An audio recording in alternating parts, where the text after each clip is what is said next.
space and time. And I know how things must seem so fragile in our shells. And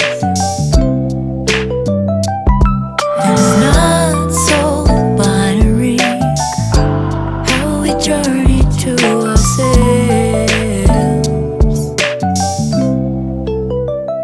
So how can I help watching the clouds pass through?